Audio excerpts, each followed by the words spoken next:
तर तुम्ही पाहू शकता मेलेली हे रानामध्ये.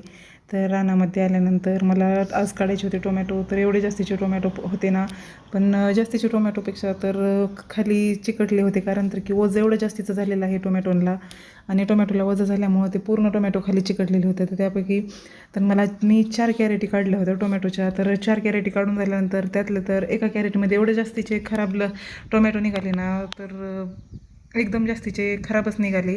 आणि मिरची पाहू शकता तुम्ही, एवढं जास्तीचं पाणी साचलेलं होतं ना, आणि मिरचीचे रोपं खाली आडवे पडलेले होते. तर मग मी त्याला ना व्यवस्थित एकदम छान अशी मिरचीचे रोपं वरच्या साईडला बुडाला त्यांच्या जास्तीची माती टाकून छान रोपं हे केलेले आहेत. आणि तुम्ही पाहू शकता इतकं जास्तीचं नुकसान झालेलं आहे ना. तर काठे ते ओझं पेरलं नसल्यामुळं काठ्या पण खाली पडलेल्या होत्या, आणि टोमॅटो पण खाली चिकटल्यामुळे एकदम जास्तीचं नुकसान झालेलं आहे. टोमॅटोला तसा भाव पण नाही जास्तीचा, पण तेवढेच 10 रुपये किलोने जरी जात असतील तरी म्हणून मग रानात ठेवल्यापेक्षा आम्ही विकायला घेऊन जातो.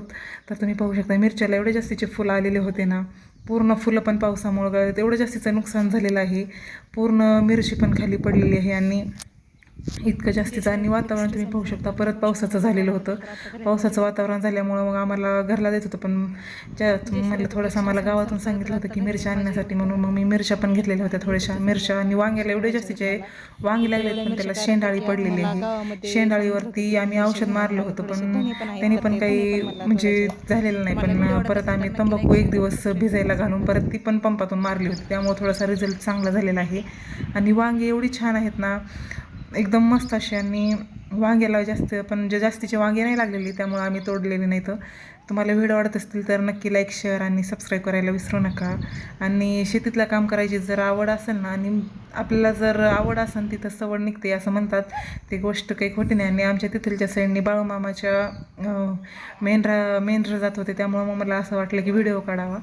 तुम्ही पाहू शकता तिथून आमच्या एकदम रोड साईडला जमीन असल्यामुळं तिथून दिसतं रोडवरचं सगळं. इतकी जास्तीचे मेंढरं होते ना, तुम्ही पाहू शकता. आणि ते आमच्या इकडच्या साईडला थोडंसं हे करत होते, आणि एकदम जास्तीचे होते. आणि मी सहज असंच एवढं जास्तीचा पाऊस पडला होता, तुम्ही पाहू शकता आमच्या विहिरीला पाणी किती जास्त आलेलं आहे. मग विहीर पण पाहून आली मी जाऊन तिथं. तर एवढं जास्तीचं पाणी आलेलं आहे ना, पूर्ण आम्ही आता यावर्षी विहिरीवरती कडा टाकलेला होता. तुम्ही पाहू शकता विहिरीचं बांधकाम एकदम छान झालेलं आहे, आणि पाणी पण एवढं जास्तीचं आलेलं आहे ना. आणि ते तुम्ही पाहू शकता विहीर बांधलेली. तर इतकं छान हा पाईप इथं मला 4 सासरे आहेत, त्यामुळे प्रत्येकांचा पाईप आहे त्या विहिरीवरती, तुम्ही पाहू शकता. तर तुम्हाला व्हिडिओ आवडत असतील ना, तर नक्की लाईक, शेअर आणि कमेंट करायला विसरू नका, आणि सबस्क्राईब करायला पण विसरू नका. आणि अशीच शेतीतले नवनवीन व्हिडिओ पाहण्यासाठी माझ्या चॅनलला सबस्क्राईब करा. तुम्ही पाहू शकता. आणि पावसामुळे इतकं जास्तीचं नुकसान झालेलं होतं ना, माझ्या पूर्ण वांग्यामध्ये ना माझे कमीत कमी 150 ते 200 रुपयाची रोपं अशीच खराब झालेली आहेत. कारण तर की रोपं खराब झालेले आहेत.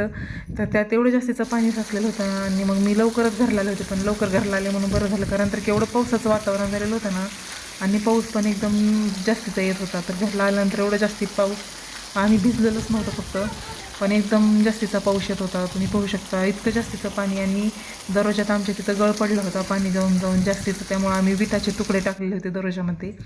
आणि परत रानात पण एवढं जास्तीचे कामं होते ना, की परत भुईमुगामध्ये तर एवढं जास्तीचं गवत झालेलं आहे. भुईमुग असा वाटतो की भुईमुग काढावा का गवत काढावा त्या रानातलं, एवढं जास्तीचं गवत झालेलं आहे रानामध्ये सतत पावसामुळं.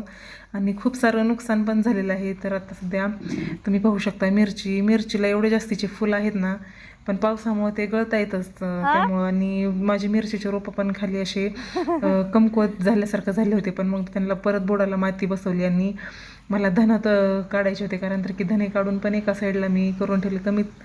एवढे जास्तीचे धनं पण लागलेले होते ना त्याला. मग माझ्या सासूबाई सांगितले की त्याला काढून ठेवावं लागेल, नाही तर पावसामुळं मग ते पूर्ण खराब होतील म्हणून. मग मी धनं पण काढून एका साईडला ठेवले होते. तर धने काढलेला व्हिडिओ मी पोस्ट करणार आहे. तुम्हाला जर व्हिडिओ आवडला तर नक्की लाईक, शेअर आणि सबस्क्राईब करायला विसरू नका. आणि असेच नवनवीन व्हिडिओ पाहण्यासाठी माझ्या पूजा ढवळे अकाउंटला सबस्क्राईब करायला पण विसरू नका. धन्यवाद. आणि असेच व्हिडिओ आणि मला लाईक, शेअर आणि